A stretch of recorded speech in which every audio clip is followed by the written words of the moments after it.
ప్రియమైన దేవుని పిల్లలారా, మొదటి మానవ జన్మ మనం ఆలోచిస్తే వాళ్లకు ఆయుష్కాల పరిమితి లేదు అన్నట్టు కనిపిస్తుంది మనకి. ఆదికాండం మీరు చదివితే మరి మొదటి అధ్యాయంలో, ఆదికాండం మొదటి అధ్యాయం 27, 28 వచనాల్లో, 26, 27, 28 వచనాల్లో దేవుడు ఒక పదం ప్రయోగించాడు మనుషులను చేయటం కోసం. ఆదికాండం మొదటి అధ్యాయం 26 వచనం, దేవుడు మన స్వరూపమందు మన పోలిక చొప్పున నరులను చేయుదము. మన పోలిక, ఆయన పోలికలలో తండ్రి అయిన దేవుడు ఆత్మయ్య ఉన్నాడు కనుక శరీరంలోనికి వచ్చిన ఆత్మ, మట్టితో బొమ్మను చేశాడు కదా, శరీరంలోనికి వచ్చిన ఆత్మ నరుడుగా మారాడు, జీవించు ఆత్మ అయ్యాడు. జీవించు ఆత్మ. నాసికారంధ్రముల గుండా దేవుడు జీవవాయువుని ఈ మట్టి బొమ్మలోనికి ప్రవేశపెట్టిన తర్వాత నరుడు జీవాత్మ. పండు తిన్నంత వరకు, మీరు ఇక్కడ జాగ్రత్తగా వినండి, పండు తిన్నంత వరకు మనిషికి ఆయుష్కాలం లేదు, నిత్యము జీవించటమే. చస్తావనేది నీకు కొంతకాలమే భూమి మీద అనే మాట ఎప్పుడు వాడబడిందో చూడండి. 3వ అధ్యాయం ఆదికాండం వచ్చేసరికి దేవుడు ఒక శాసనం చేశాడు వాళ్ళతో, ఈ పండు తిను దినమున నిశ్చయముగా చత్తు అని. కిందకి వెళ్ళేసరికి అంటున్నాడు, కిందకి వెళ్ళేసరికి నేల నుండి నిన్ను నేను తీశాను, తిరిగి నువ్వు నేలకు చేరిపోతావు అన్నాడు. చూడండి 3వ అధ్యాయము 19వ వచనం. 3వ అధ్యాయం 19, నీవు నేలకు తిరిగి చేరు పర్యంతము నీ ముఖపు చెమట కార్చి ఆహారము తిందు, ఏలయనగా నేల నుండి నీవు తీయబడితివి, నీవు మన్నే. అంటే మన్నుగా, మంటి స్వభావాన్ని మర్చిపోతాడు అనుకున్నాడు దేవుడు. బాగా నువ్వు మన్నే. ఒక రోడ్డు మీద తిరిగేవాడిని, చిన్న చిన్న దొంగతనాలు చేసేవాడిని మనం తీసుకొచ్చి వాడిని కోటీశ్వరుడిగా చేసిన తర్వాత కూడా మరలా చిన్న దొంగతనాలకు అలవాటు పడ్డాడు అనుకోండి, అప్పుడు యజమానిగా మనం ఏమంటాం, ఒరే నీ బుద్ధి ఎక్కడికి పోతుందోరా, నువ్వు చిల్లర దొంగవురా, నిన్ను కోటీశ్వరుడు నేను చేసినా నువ్వు చిల్లర దొంగవే. ఈ మాట మీరు బాగా ఆలోచించాలి. దేవుడు ఆ పద ప్రయోగం, తన మనస్సులోని ఆవేదన, ఇక మనిషి ఫెయిల్యూర్, మనిషి దెబ్బతిన్నాడు అనడానికి ఆయన పదం ఎంత ఆవేదనతో కూడుకున్నదో, ఎంత నిరాశతో కూడుకున్నదో మళ్ళా చదవండి 19లో చివరి, నీవు మన్నే గనుక తిరిగి మన్నైపోదువు. మన్నే గనుక మన్నైపోదువు, మన్నే గనుక మన్నైపోదువు. ఎప్పుడు వచ్చింది ఇది? ఎందుకు వచ్చింది పరిస్థితి? తప్పు చేశాడు. ఏంటా తప్పు? ఆజ్ఞ అతిక్రమించాడు. తినవద్దన్న పండు తిన్నాడు. తినవద్దనే ఆజ్ఞ, దేవుని మాటను మీరాడు. శాపం వచ్చింది. ఆ శాపం ఏంటంటే, నిన్ను మట్టిలో తీశాను, మట్టిలో కలిసిపోతావు, లేక కలిపేస్తాను అన్నాడు. ఒకవేళ ఆదాము పండు తినలేదు, దేవుని మాటను లోబడ్డాడు అనుకోండి, మనం మట్టిలో కలిసేవారమే కాము. ఆలోచించండి మీరు, మనం ఎందుకు మట్టిలో కలవాలి? నిజంగా ఆదాము పండు తినకపోతే మనం మట్టిలో కలిసేవాళ్ళం కాదు. దేవుని పోలిక, 1వ అధ్యాయం 26వ వచనం ఇప్పుడు చదవండి. మన పోలిక చొప్పున మన స్వరూపములో నరులను చేయుదము అన్నాడు. హయ్యెస్ట్ శాపం వచ్చిన తర్వాత ఎక్కువ కాలం బ్రతికిన వాడు మెతూషెల అని మనం చెప్తాం. 969 సంవత్సరాలు. ఈరోజు మనం 60-70 ఏళ్ల వయస్సు కలిగిన వాళ్ళముగా ఉండి 969 అంటే సుమారు 1000 సంవత్సరాల ఆయుష్కాలం అనగానే మనం ఆశ్చర్యపోతుంటాం. అమ్మ బాబోయ్, సుమారు 1000 ఏళ్ళు బతికారా మా పూర్వీకులు. తప్పు చేయటం వలన చావే తెలియని వారుగా, మట్టిలోకి కలవని వారుగా, దేవుని వాళ్ళంగా, దైవాలుగా, దేవుళ్ళగా మనం ఉండాలి. దేవుని వాక్యం వచ్చింది, దేవుని నోట ఒక వాక్యం వచ్చింది. ఒక వాక్యం, ఏటా వాక్యం? ఈ పండు తిను దినమున నిశ్చయముగా చత్తువు అనే వాక్యం వచ్చింది. ఆ వాక్యాన్ని వాళ్ళు ఏం చేశారు? మీరారు, తిన్నారు. వాక్యాన్ని మీరినందువలన అమరత్వంలో ఉండవలసిన మనం మర్త్యమైపోయాం, మృతులం అయిపోయాం, నాశనం అయిపోయాం. ఆలోచించండి ఏమండి, ఇది చాలా ఎత్తైన జ్ఞానం. మీరు జాగ్రత్తగా ఆలోచించాలి. అమరులుగా ఉండవలసిన మనం, అమర్చులుగా ఉండవలసిన మనం, అక్షయులుగా ఉండవలసిన మనం మర్త్యమైందంటే నాశనం అయిపోయేది, మట్టిలో కలిసిపోయేది. అక్షయమైనది అంటే క్షయము కానిది, నాశనము కానిది. అమర్త్యతలో ఉన్న ఆదాము, దేవుడు అమరుడు, అమర్త్యంలో ఉన్నాడు. యేసుక్రీస్తు అమరుడు, పరలోకములో తండ్రి కుడి పార్శ్వాన కూర్చున్నాడు. పరిశుద్ధాత్మ దేవుడు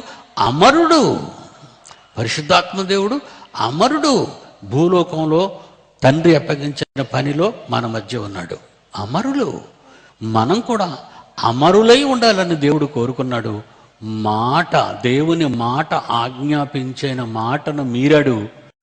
అమర్త్యత నుండి మర్త్యమైపోయే స్థితికి ఈ శరీరం వచ్చింది.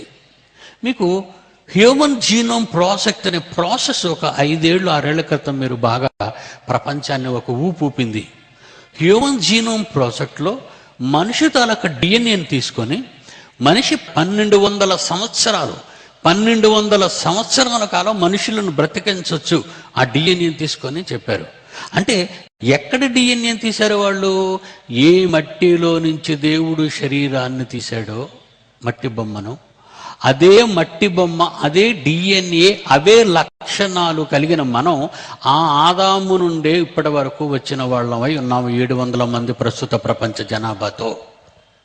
ఈ 700 మందిలో ఉన్నటువంటి జన్యు పరిశోధన చూస్తుంటే వాళ్ళు ఏమని అంచనా వేశారంటే మనిషి ఆయుష్కాలం 1200 సంవత్సరాల కాలాన్ని మరి ఈ రోజులు చెబుతున్నారంటే ఈ డిఎన్ఏలో ఎంత పవర్ ఉందో మీరు ఆలోచించండి. అంటే అప్పటికి శాపం వచ్చేసింది, దేవుని శాపం వచ్చేసింది. నిన్ను మంటిలో నుంచి తీశాను, మంటిలో కలిపేస్తానన్నాడు.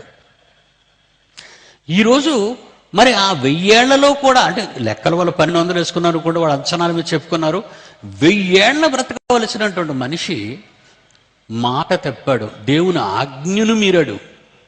నీ ఆజ్ఞను మీరాడు అంటే దేవుని మాట నెరవేర్చలేదు. ఈ పోయే కాలం మనిషికి ఎప్పుడు సంభవించింది అని మనం ఆలోచిస్తే దేవుని మాటను మీరాడు అని చెప్పచ్చు.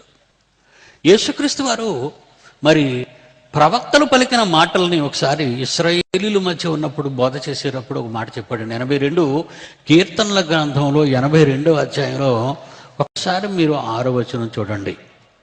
ఒక్కసారి కీర్తనల గ్రంథము 82వ అధ్యాయము 6వ వచనం చూడండి. మీరు దైవములు.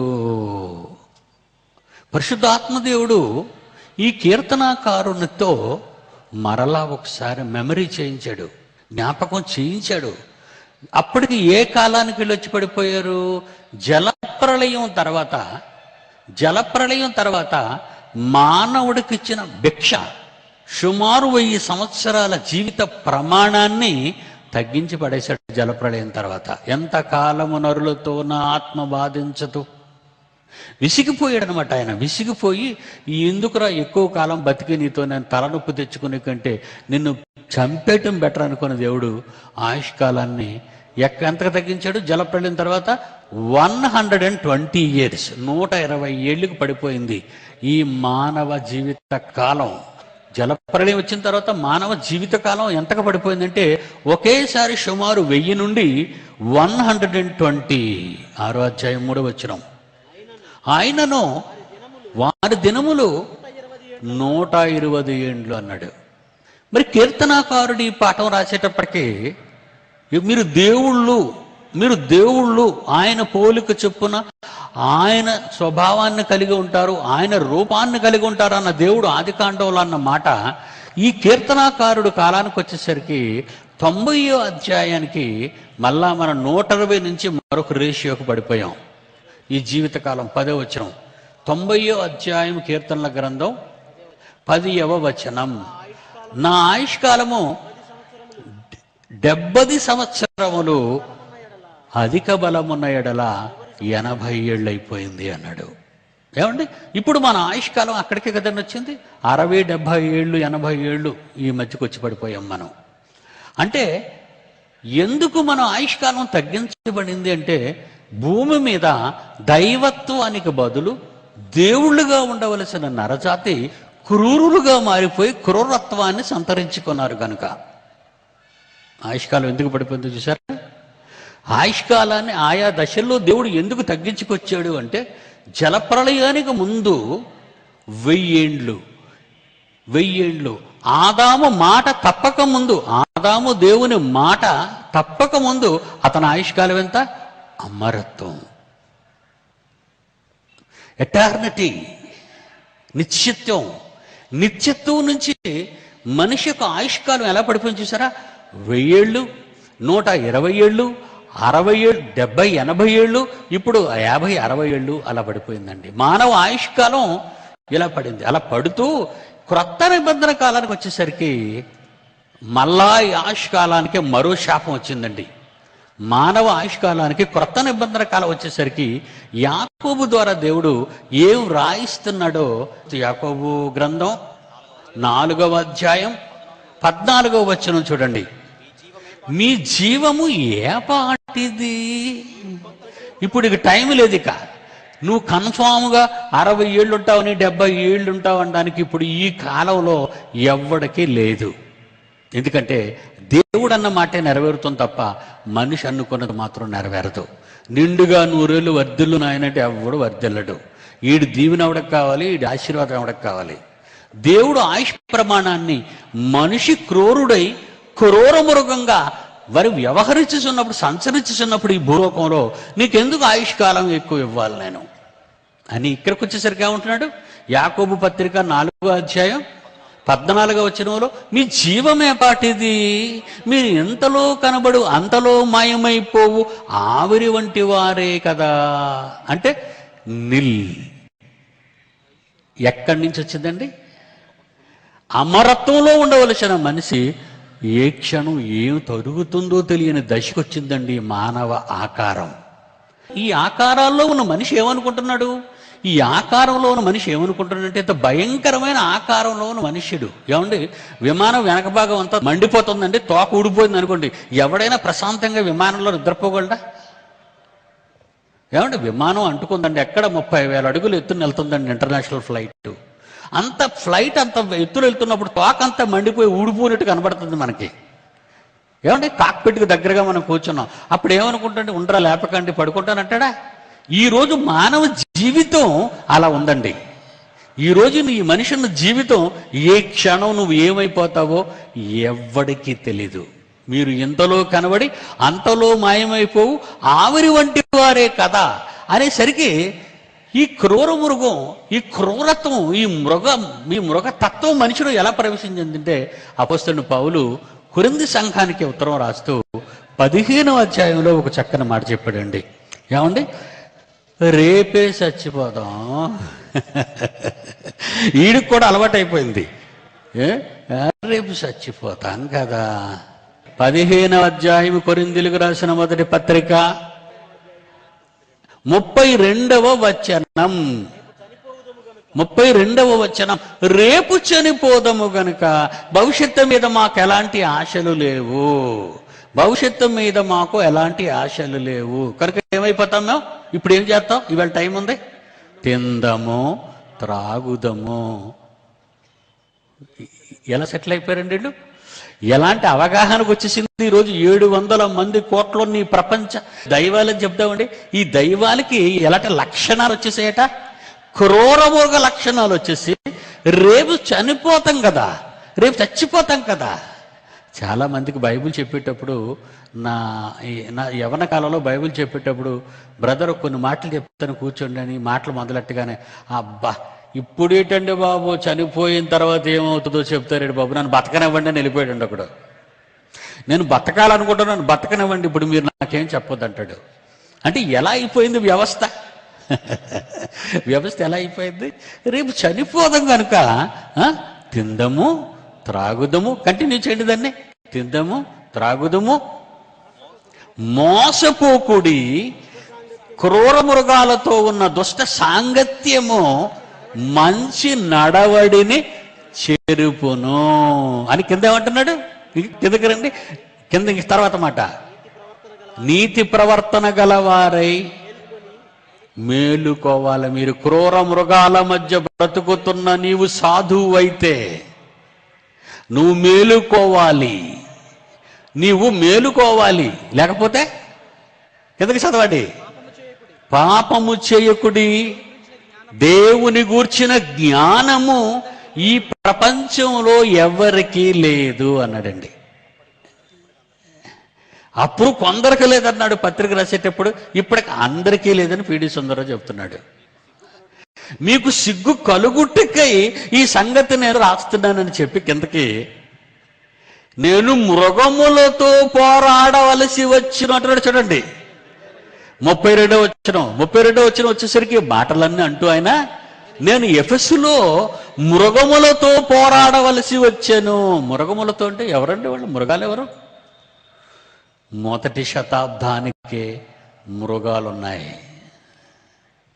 దేవుడు తన స్వరూపంలో చేయాలనుకున్నాడు, తన పోలికనే ఇచ్చేశాడు అనుకుని, అలాంటి అమరుడు, అమరత్వం కలిగినటువంటి మనం ఎలా పడిపోయామో చూశారు కదా. 1000 నుంచి 120 years, 120 నుంచి 70, 80, చివరికి వచ్చేసరికి ఎప్పుడు తెలియదు బాబు, నేను ఎప్పుడు చెప్తానో నాకే తెలీదు. చూసారండి? కనుక ఇది మీరు బాగా ఆలోచించండి. అందుకే ఈరోజు ఈ వ్యవస్థ ఎలా ఉందంటే ఒక మంచి మాట చెప్తానండి. దెస్సలోనికీయులకు రాసిన మొదటి పత్రిక ఒకసారి చూడండి బాబు.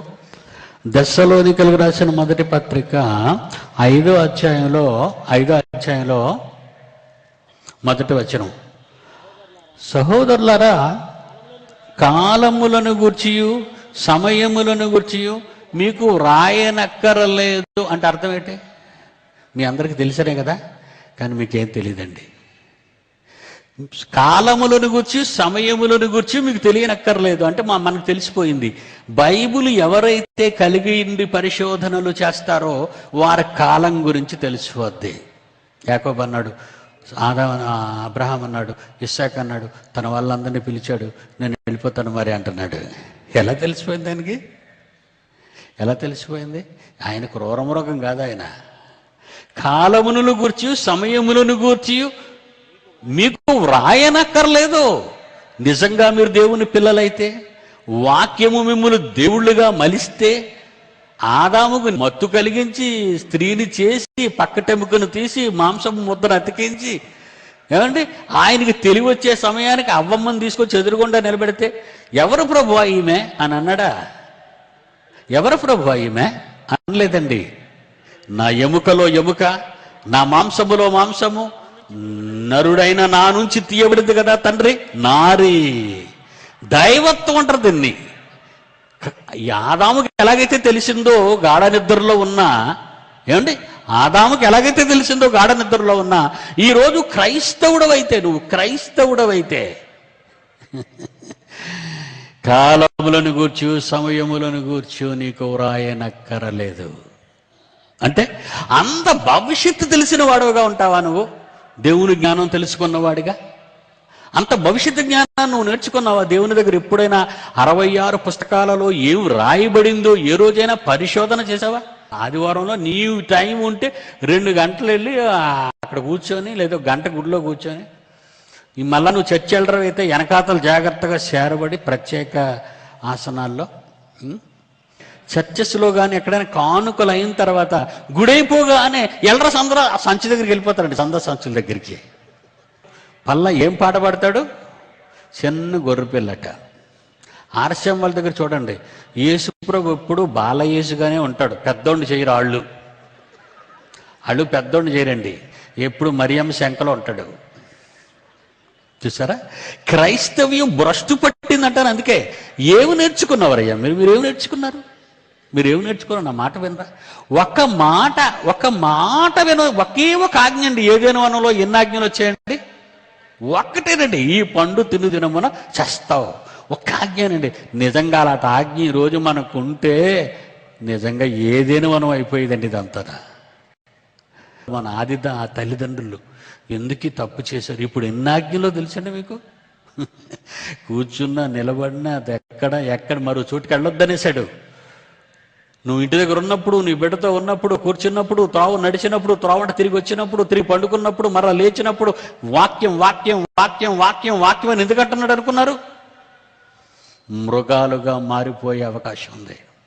కనుక ఈరోజు వ్యవస్థ మృగం ఎలాగైతే నిర్భయంగా ఆ కీకారణ్యంలో ఉంటుందో, ఇప్పుడు చూడండి నరజాతి భూమి మీద ఎలాగుందట. తెస్సలోనికి రాసిన మొదటి పత్రిక 5వ అధ్యాయము ఏమైనా 3వ వచనం చూడండి. లోకులు అంటే ఎవరో? లోకులు అంటే ఎవరో? ఈ లోకం. బైబిల్ ఎరుగని వారు, బైబిల్ తెలియని వారు ఈ లోకం. లోకులు ఏనాయనా నెమ్మదిగా ఉంది, భయమేమీ లేదు, మీకు డోకా లేదు. ఒక గర్భిణీ స్త్రీకి ప్రసవ వేదన వచ్చినప్పుడు వారికి ఆకస్మికముగా నాశనము వస్తుంది. అలాగనుకుంటున్నారు వీళ్ళు. ప్రతి దాని గురించి నెమ్మదిగా ఉన్నది. లోకులు నెమ్మదిగా, ప్రమాదం వచ్చినా సరే నెమ్మదిగా ఉన్నది అంటున్నారు. ఎప్పుడు కూడా నిశ్శబ్దతలో నుంచే మహాప్రళయం అనేది సంభవిస్తుంది. ఎప్పుడు చూడండి, భూకంపం చూడండి, సునామీ చూడండి. ఇందాక నెమ్మదిగా ఉందండి వాతావరణం, ఏమండి 4 గంటలకి నెమ్మదిగా ఉంది. అంతేనండి, గోదావరి మీద వెళ్ళి వస్తుందండి, సముద్ర కెరటాలు అలాగ వస్తున్నాయో నీరు అలా తిరగబడుతుందండి. ఎంత చెట్లు నేలకు వంగిపోతున్నాయండి. భయంకరమైన పెనుగాలి లాంటిది సంభవించిందండి. నెమ్మదిగా ఉన్నదనుకుంటాం మనం ఎప్పుడు కూడా ప్రమాదం వచ్చినప్పుడు. గర్భిణీ స్త్రీకి ప్రసవ వేదన వచ్చినప్పుడు అంతవరకు బాగుంటుంది, తింటుంది, పండుకుంటుంది, కూర్చుంటుంది. కానీ ఆ వేదన వచ్చేటప్పటికి తల్లడిల్లిపోద్దండి. ఎక్కువ మంది సముద్ర తీరాల పక్కకి వెళ్ళిపోతారు. అది నెమ్మళంగా ఉందనుకుంటారు, కానీ ఎక్కడో ఆరంభమైంది నాశనం. లోకులు నెమ్మదిగా ఉన్న సమయాన్ని, నెమ్మదిగా ఉందనుకునే సమయాన్ని చదవండి, మళ్ళీ బైబిల్ చదవండి. లోకులు నెమ్మదిగా ఉన్నది, భయమేమీ లేదు అని చెప్పుకొందురు. గర్భిణీ స్త్రీకి ప్రసవ వేదన వచ్చినట్లు వారికి ఆకస్మికముగా నాశనము తటస్థించ, వారెంత మాత్రము తప్పించుకోలేరు. ప్రపంచానికి ఎలాంటి ప్రమాదాలు పొంచున్నాయో, నువ్వెవరైనా సరే ప్రెసిడెంట్వా? అలీన దేశాల సమావేశంలో నువ్వేమైనా ప్రెసిడెంట్వా? ఏమండి, భద్రతా మండలికి నువ్వేదైనా ప్రెసిడెంట్వా? నువ్వు ఎవడవైనా సరే నీ జీవిత గీతను నువ్వే చెరిపేసుకున్నావు. నీ బ్రతుకు గీతను నువ్వే చెరిపేసుకున్నావు. ఆనందంగా ఏదేనులో ఆకలి తెలియక, కన్నీరు లేక, రోగాలు రాక, అమరత్వంలో ఉండవలసిన మానవ జీవితాలు వాళ్ళు గీసుకున్న గీతలు క్రూర మృగాలుగా మారిపోయింది భూమి మీద వాళ్ళ జీవితాలు. క్రూర మృగాలండి, స్వజాత నాశనం అంటారండి. పోలీసు అడవిలో ఉన్న క్రూర మృగాలు, ఒక సింహాన్ని వేటాడి తింటుందా? మీరు చెప్పండి. ఒక సింహాన్ని వేటాడి తింటుందా? ఒక పులిని వేటాడి తింటుందా? కానీ మనిషిని వేటాడి తింటున్నాడు.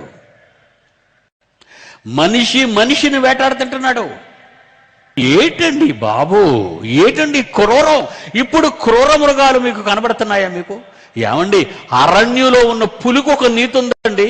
అరణ్యంలోనూ సింహానికి ఒక నీతి ఉందండి, ఒక తోడేలకు ఒక నీతి ఉందండి. అంతకంటే క్రూరుడండి మనిషి ఈరోజు, అంతకంటే క్రూరుడు. స్వజాతి నాశనాన్ని కోరుకున్న రాక్షసుడండి నరుడు. వీడికి ఎందుకండి ఏదైనా ఇవ్వాలి? వీడికి ఎందుకండి అమరుడుగా ఉంచాలి? వీడికి ఎందుకండి 1000 సంవత్సరాలను ఇవ్వాలి? వీడికి ఎందుకండి 120 ఏళ్ళని ఇవ్వాలి? వీడికి ఎందుకండి 60-70 అని ఇవ్వాలి? వీడికి ఎందుకండి ఉంచాలి? నరికేయాలండి, వీళ్ళని నరికేయాలి. క్రూర మృగాలండి ఇవన్నీ క్రూర మృగాలండి. దేవుడు ఎందుకు ఆయుష్ను తగ్గించాడో తెలుసా? భరించలేకండి, చూడలేకండి. మీ కళ్ళతో మీరు చూశారండి. కన్నవాడు ఏమవుతాడు చెప్పండి? సాటి మనిషిని చూసే మీరు కంట తడిపెడుతుంటే కన్న తండ్రి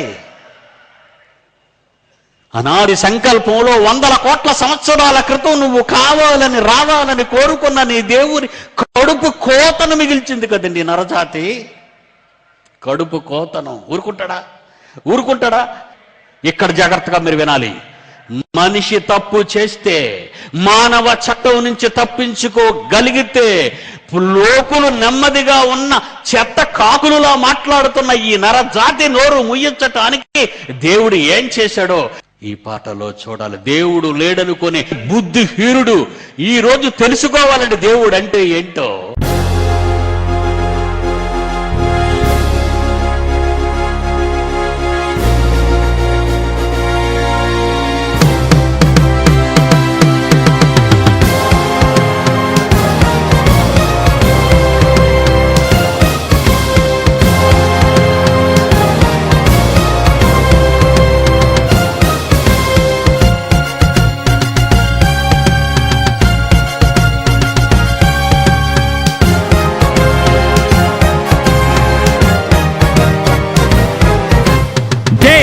దేవుడే సైన్యంతో కదిలాడురా,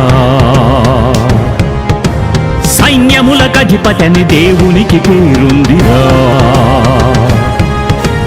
పురుగులు మిడతలు తన సైన్యమే, పసర పురుగులు కూడా తన సైన్యమే. ఉరుములను రప్పించి వడగండ్లు కురిపించి పిడుగులతో పెకలించు తన సైన్యమే.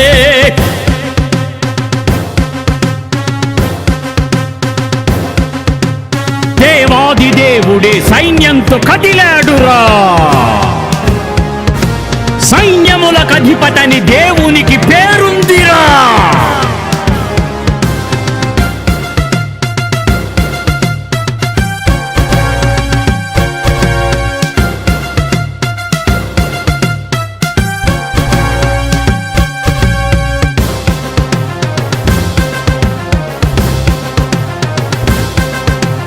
కుదరని రోగం వ్యాపించు తెగులు నాశనం చేసేది తన సైన్యమే.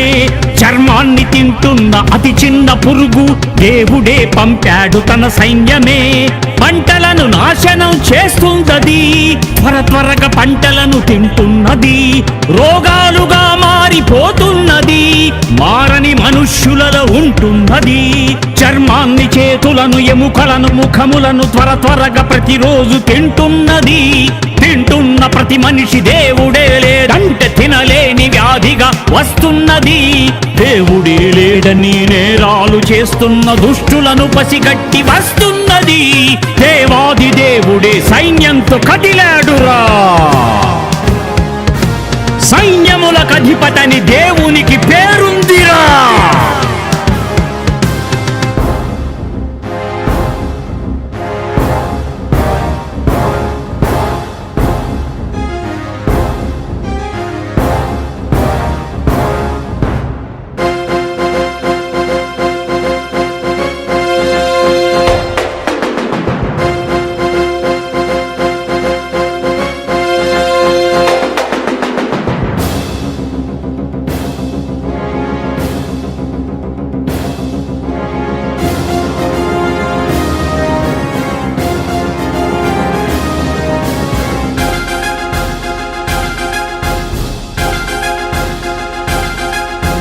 నీళ్ల వలని వచ్చు రోగాలు అన్ని దేవుడే దించాడు జల సైన్యమే. దోమ వలని వచ్చు రోగాలు అన్ని దేవుడే పంపాడు తన సైన్యమే. దేహాన్ని దేవుని నాశనం చేస్తుందది. కాళ్లలో చేతులలో ఉంటున్నది, రోగాలుగా మారిపోతున్నది. మారని మనుష్యులలో ఉంటున్నది, పక్షులను చేపలను జంతువులు లేకుండా నాశనం చేసేది తన సైన్యమే. సృష్టికర్తను మరచి సృష్టమును పూజిస్తే మట్టిలో కలిపేది తన సైన్యమే. ఏ భయము ఏ బెదురు మనుషులకు లేకుంటే క్షణములో చంపేది తన సైన్యమే. దేవాది దేవుడే సైన్యంతో కదిలాడురా. సైన్యములకు అధిపతిని దేవునికి పేరుందిరా. పురుగులు మిడతలు తన సైన్యమే, అసర పురుగులు కూడా తన సైన్యమే. ఉరుములను రప్పించి వడగండ్లు కురిపించి పిడుగులతో పెకలించు తన సైన్యమే. సైంటిస్ట్ అంటాడు లోన పలకలు సర్దుకున్నాయని ఈడు సర్దుకుంటాడు. పలకలు కాదురా సర్దుకోవలసింది, మీరు సర్దుకోండిరా. మీరు సర్దుకోండి. ముందు చేసిన పాపానికి ప్రక్షాళన ప్రారంభమైంది. దేవుని చట్టం అమలులోకి వస్తుంది. అది ఏ దేశమైనా పర్వాలేదు. గుడ్డలిప్పుకు డ్యాన్సులు వేస్తున్నారు, మత్తు పానీయాలకు అలవాటు పడుతున్నారు, యవనంలో ఉన్నవారు ఆత్మహత్యలు చేసుకుంటున్నారు, డబ్బు మాయలో భ్రమపరిచి తప్పుదారి పట్టిస్తున్నారా. ప్రతి విదేశీ అసభ్యకరమైన అశ్లీల నాగరికత దృశ్యాలు ఈరోజు చూపిస్తున్నారు ప్రతి చోట. పాడైపోతుంది. పసిపిల్లల మాంసాన్ని తింటున్నవాడు ఒకడు, జాతి స్వనాశనాన్ని కోరుకున్నవాడు మరొకడు. క్రూర మృగాలు కాదా వీళ్ళంతా? ఈ జనారణ్యంలో చెప్పండి దేవుని పిల్లలారా, ఎప్పుడు మారతారో? క్రైస్తవుడా నువ్వు నడుం కట్టకపోతే, క్రైస్తవుడా పరిశోధన బైబిల్పై చెయ్యకపోతే, బైబిల్పై పరిశోధన చేయకపోతే, 4 గోడల మధ్య వారానికి ఒక్కసారి కూర్చొని లేనిపోని ఆలోచనలు పాటలు పాడి ఒక్క చోట కూర్చొని ప్రపంచాన్ని రక్షించమంటే కాదయ్యా, సర్వలోకానికి వెళ్ళాలయ్యా నువ్వు. బాగు చేయి. యెహెజ్కేలు గ్రంథము 14వ అధ్యాయము 13వ వచనం చూడండి దేవుని పిల్లలారా.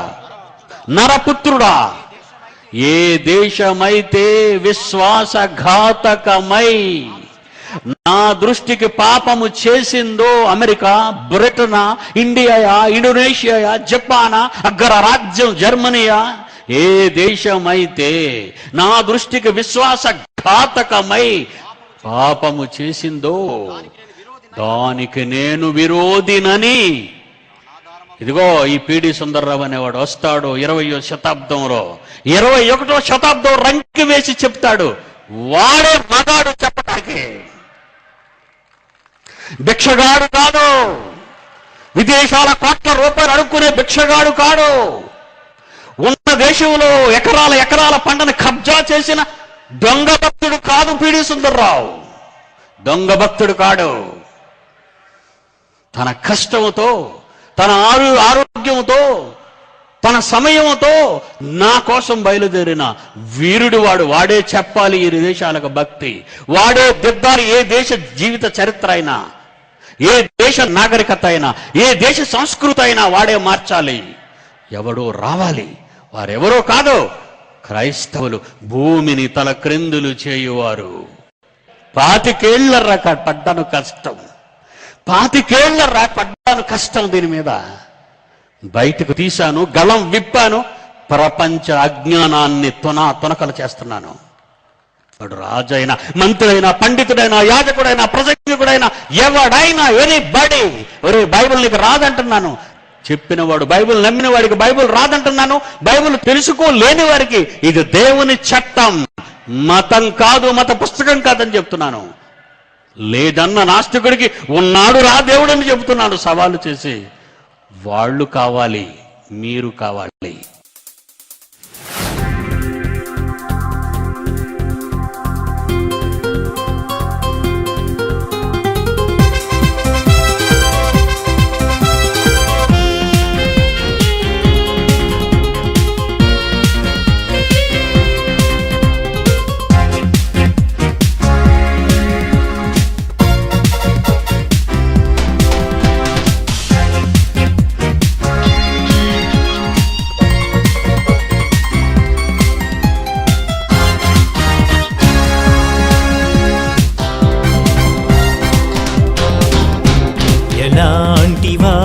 వారు కావాలి ఆ దేవునికి.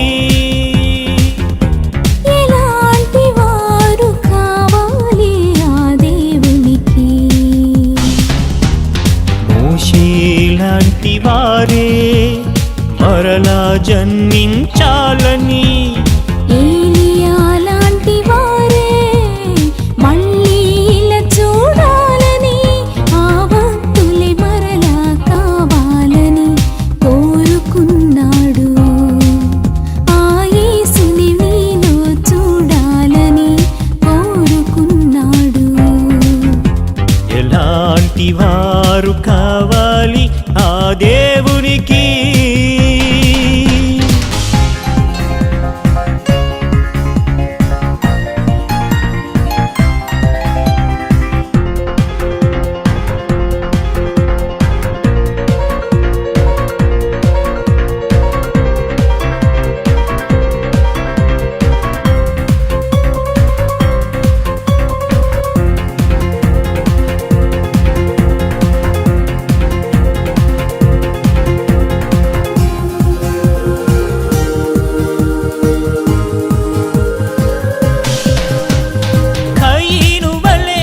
మనముండకూడదు యూదావలే, ద్రోహమే చెయ్యకూడదు కయీను వలె.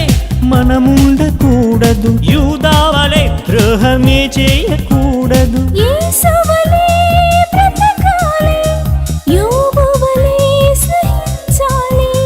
యేసువలే బ్రతకాలి, యోబువలే సహించాలి. ఇలాంటి వారే కావాలి, ఇలాగే నీవు బ్రతకాలి. ఇలాంటి వారే కావాలి, ఇలాగే నీవు బ్రతకాలి. ఇలాంటి వారు కావాలి ఆ దేవునికి. ఇలాంటి వారు కావాలి ఆ దేవునికి.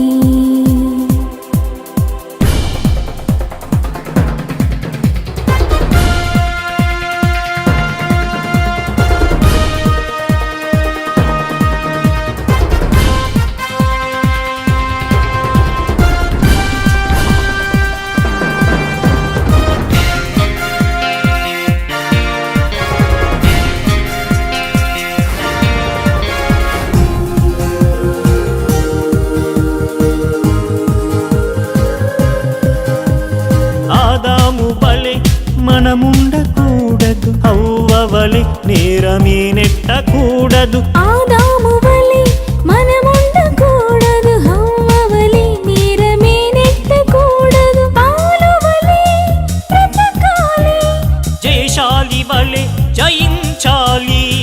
పౌలు వలె బ్రతకాలి, జయశాలి వలె జయించాలి. ఆ యేసు వలెను మారాలి, లోకాన్ని వెలిగించి రావాలి. ఆ యేసు వలెను మారాలి, లోకాన్ని వెలిగించి రావాలి. ఇలాంటి వారు కావాలి ఆ దేవునికి. ఇలాంటి వారు కావాలి ఆ దేవునికి. మోషే లాంటి వారే మరలా జన్మించాలని, ఏలియా లాంటి వారే మళ్ళీ ఇలా చూడాలని, ఆ భక్తులే మరలా కావాలని కోరుకున్నాడు.